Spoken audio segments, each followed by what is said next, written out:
Kita patut bersyukur kepada Tuhan kalau pagi hari ini kita boleh bertemu lagi, kita boleh berjumpa lagi di dalam anugerah-Nya, menikmati segala kasih karunia-Nya di dalam setiap kehidupan kita.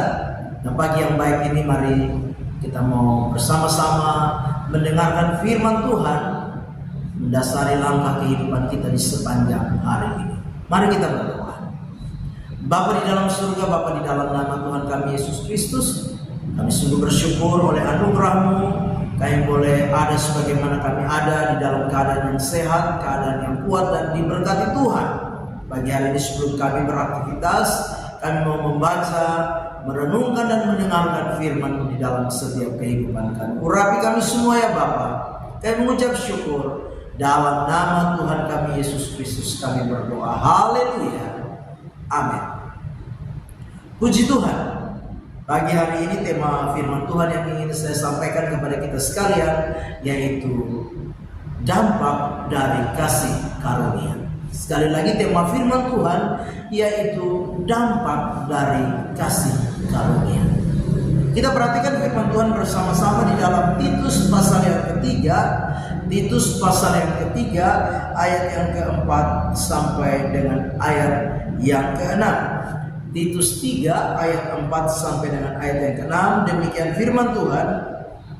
Tetapi ketika nyata kemurahan Allah, juru selamat kita dan kasih-Nya kepada manusia, pada waktu itu Dia telah menyelamatkan kita bukan karena perbuatan baik yang telah kita lakukan, tetapi karena rahmat-Nya oleh permandian kelahiran kembali dan oleh pembaruan yang dikerjakan oleh Roh Kudus yang sudah dilimpahkannya kepada kita oleh Yesus Kristus juru selamat kita.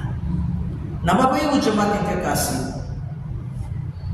saya percaya bahwa setiap kita sebagai orang-orang yang percaya kepada Yesus Kristus Tuhan dan juru selamat kita sudah menerima anugerah daripada Tuhan.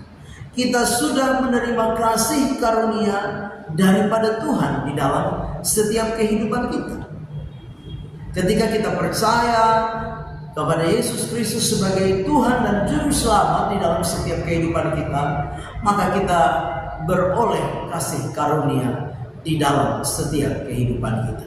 Nah, sebagaimana yang kita baca, kita perhatikan di dalam firman Tuhan pagi hari ini.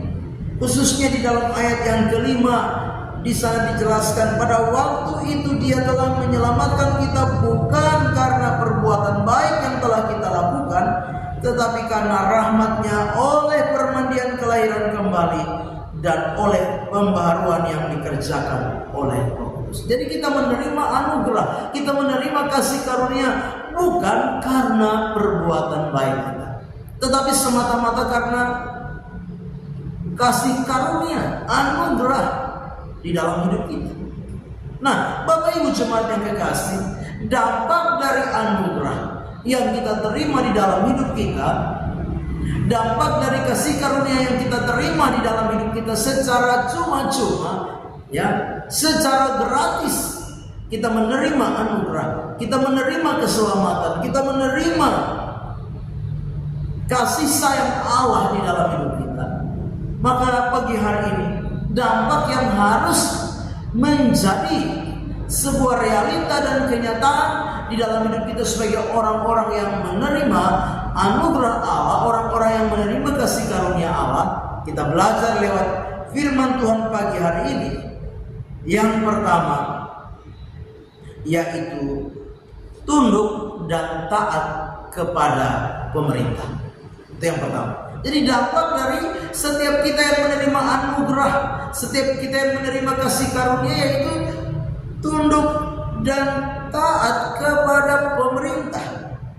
Di dalam ayat yang pertama, di dalam Titus pasal yang ketiga di sana dikatakan demikian, ingatkanlah mereka supaya mereka tunduk pada pemerintah dan orang-orang yang berkuasa, taat dan siap melakukan setiap pekerjaan yang baik. Jadi kita memperhatikan bahwa sebagai warga negara yang baik, Apalagi kita sebagai orang-orang yang telah menerima anugerah, orang-orang yang telah menerima kasih karunia daripada Allah, kita diingatkan untuk apa? Tunduk kepada pemerintah, tunduk kepada orang-orang yang berkuasa, taat, bahkan apa? Siap untuk apa? Melakukan pekerjaan yang baik. Bapak Ibu jemaat yang kekasih, kita menyadari bahwa di dalam kita menjalani aktivitas kehidupan ini, bahkan kalau kita memperhatikan, kita melihat, kita membaca berita, kita menonton di televisi, kita melihat bahwa masih banyak orang percaya, masih banyak orang yang menyebut diri anak Tuhan, tetapi apa? Tidak mampu dan tidak sanggup melakukan pekerjaan yang baik. Apalagi orang percaya, anak Tuhan yang Tuhan percayakan duduk di dalam sebuah lembaga pemerintah.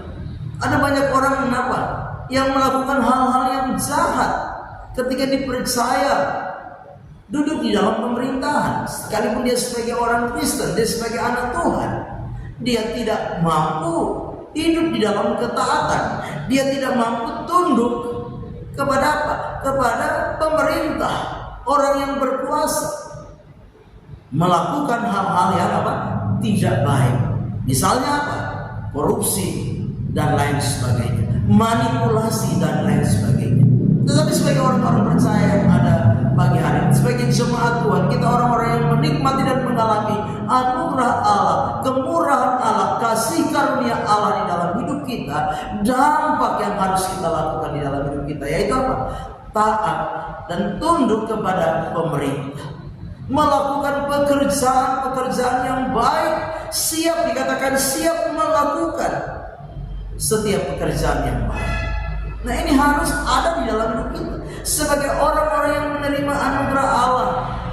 Kita belajar untuk melakukan pekerjaan-pekerjaan yang baik, taat kepada pemerintah, taat kepada orang yang berkuasa, taat kepada otoritas yang ada di atas kita, yang menunjukkan dan membuktikan bahwa kita adalah orang-orang yang melakukan pekerjaan yang baik di dalam setiap kehidupan kita. Bapak Ibu jemaat yang kekasih di dalam Tuhan kita Yesus Kristus, menjadi taat, menjadi tunduk kepada sebuah otoritas bukanlah hal yang mudah. Tetapi sebagai orang-orang percaya, kita diingatkan, dikatakan, ingatkanlah mereka. Jadi kita diingatkan untuk apa? Taat dan tunduk kepada pemerintah, taat dan tunduk kepada otoritas yang ada di atas kita. Yang kedua dampak dari orang-orang yang menerima anugerah, orang-orang yang menerima kasih karunia di dalam hidup ini, yaitu yang kedua kita bisa perhatikan bersama-sama di dalam firman Tuhan ini, yaitu hidup berdamai dengan sesama kita. Ya. Yang kedua yaitu hidup berdamai dengan sesama kita. Di dalam ayat yang kedua dikatakan di dalam Titus 3 ayat yang kedua, janganlah mereka memfitnah, janganlah mereka bertengkar, hendaklah mereka selalu ramah dan bersikap lemah lembut terhadap semua orang. Jadi yang kedua yaitu orang-orang yang sudah menerima anugerah, menerima kasih karunia di dalam hidup ini, dampak yang harus ditunjukkan, dampak yang harus dinyatakan di dalam hidupnya yaitu apa? Hidup berdamai dengan orang lain, hidup berdamai dengan sesama. Karena apa? Firman Allah berkata bahwa kita ini adalah apa? Pembawa damai, mengupayakan kedamaian, mengupayakan perdamaian. Nah, Bapak Ibu jemaat yang kekasih, sebagai orang-orang yang percaya, kita menyadari bahwa Yesus Kristus, Tuhan dan Juru Selamat kita, adalah Raja Damai. Kita menyembah kepada Raja di atas segala raja, Raja Damai. Maka kita sebagai orang-orang yang menerima anugerah, menerima kasih karunia, mari hidup di dalam perdamaian. Kita menjadi pembawa damai. Dimanapun kita berada, jadilah pembawa damai bagi orang-orang yang ada di sekitar kita. Mengupayakan kedamaian di tengah-tengah kita bersosialisasi, di tengah-tengah kita berinteraksi satu dengan yang lain, di dalam sebuah komunitas kita masing-masing. Mari kita mengupayakan perdamaian, kedamaian, menjadi pembawa damai.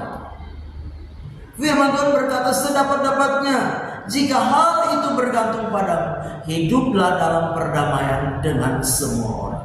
Nah, ini yang Tuhan mau di dalam setiap kehidupan kita sebagai orang-orang bersama. Dampak yang harus kita tunjukkan, dampak yang harus kita aplikasikan di dalam hidup kita sebagai orang-orang yang sudah menerima kasih karunia Allah. Bapak Ibu jemaat yang kekasih, pagi hari ini lihat kebenaran firman Tuhan, kita belajar. Yang pertama, dampak yang harus kita lakukan sebagai orang-orang yang sudah menerima kasih karunia, yaitu tunduk, taat kepada pemerintah, taat kepada otoritas yang ada di atas kita. Dan yang kedua, hiduplah dalam perdamaian dengan semua orang. Amin. Kita berdoa. Bapa di dalam surga, terima kasih untuk segala anugerah yang kami nikmati sampai pagi hari ini. Biarlah firman ini boleh menjadi rema, menjadi berkat di dalam setiap kehidupan kami, menjalani kehidupan di hari-hari ini ya Bapa.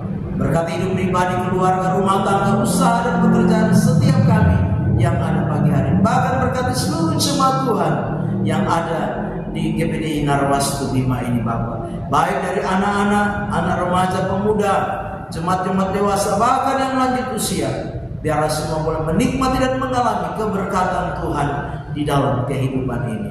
Terima kasih Bapa, kami serahkan seluruh hidup kami sepanjang hari di dalam tangan Tuhan.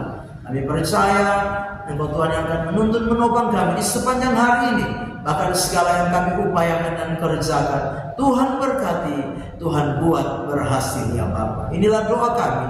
Kami serahkan roh, jiwa dan tubuh kami sepanjang hari ini, melangkah bersama Tuhan di hari baru ini, mengucap syukur. Dalam nama Tuhan kami Yesus Kristus kami berdoa. Haleluya. Amin. Selamat pagi. Tuhan Yesus memberkati.